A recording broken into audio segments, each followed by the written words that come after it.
right here. There's sparrow, eagle, pelican, and kite. Come on up. Now, their official team name is Flock of Fools, but I've decided that because of their actions during this event, which I'm going to ask Nick and the others to say a few words about, they are no longer called the Flock of Fools. They're the Flock of Heroes. Heroes. They saved the lives of 3 men during this event.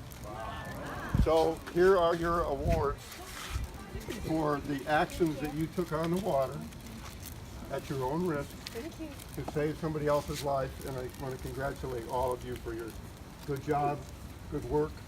And Nick, I'm going to turn it over to you to kind of talk about your Flock of Heroes and your actions out there. I know it's almost obligatory that a grandfather would talk about how he's got the best grandkids in the world. But I really do. And these 3 here, Kite, who I've known for several decades, they came together when we lost one of our adults, their father, whose medical emergency had to drop out on the 2nd day. I asked Jackson if he could handle the boat by himself, and he said yes. And so paired him up with his cousin, and they did an incredible job handling that boat. The TI, we went through the night, many nights, running on 3-4 hours of sleep, trying to make up for lost time. But the rescue was actually Eagle and Swift who spotted the guys. Eagle, come on up here and you tell him what it was. Wow. You're not expecting this. Use your thing. Use your microphone. You got this. There was a small boat, probably, I don't know, about there to there. And we were going that way. We're following seas and all that, so conditions were pretty big. And storm rolling in, and they were going that way. And so it didn't seem right, and then they flipped. And so we went over to him to ask, are we going to go over there and help him? And he was like, yes. And so he tried to get on the radio and couldn't reach the Coast Guard. And so we dawdled around, tried to pick up their stuff, and then finally we were like, okay, we're going to take them into shore. And then there was an 89-year-old that couldn't get up in the boat, and so he had to drag him in with the anchor line. Keep his head up with the life buoy. And then we took 2 70-year-olds into shore, and the 89-year-old went through the EMT and all that, and hospital, whatever. It was a team effort. These 2 spotted it, and Kite and Sparrow went into the beach where we were headed to kind of find some help once we arrived. And when we got there, everything worked out beautifully. But it was, well, actually, it wasn't anything that anybody out here wouldn't have done. We just happened to have the opportunity.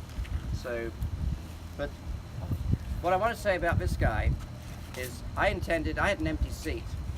So I wanted the heaviest person to get up into the seat. That was the 89-year-old. He didn't have the strength to do it, which is why I had to tie him to the boat. He went ahead and got the other 2. Didn't come over and ask, how do I do this?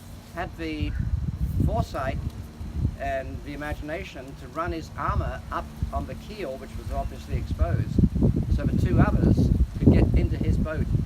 And when I turned around after securing Charles, the older guy, he already had the other 2 sitting on his tram. Now the anchor had busted on the other side, so he had to put them both on one side, which made handling the boat very difficult. But our 13-year-old, who doesn't officially, I don't think, qualify for water tribe, and his 12-year-old cousin pulled it off. No instruction.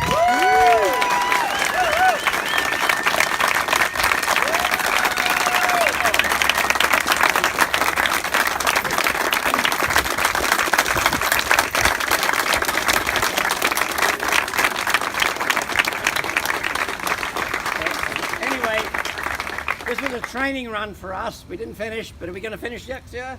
Yeah!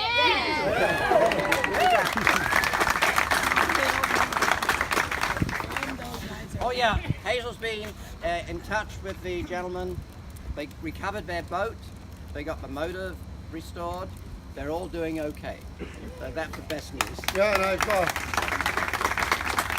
I've asked Pelican next time they talk to these three gentlemen if they could go on our website and download the required equipment page. No life jackets, no whistle. They weren't dressed appropriately. I mean, temperatures were dropping already. Storm was coming in. They were not prepared at all. So, yeah, they had What- the wine. What this reminds me of is that anybody who made it to checkpoint 1, went beyond, and dropped out will get credit for having completed the ultra marathon. Woo!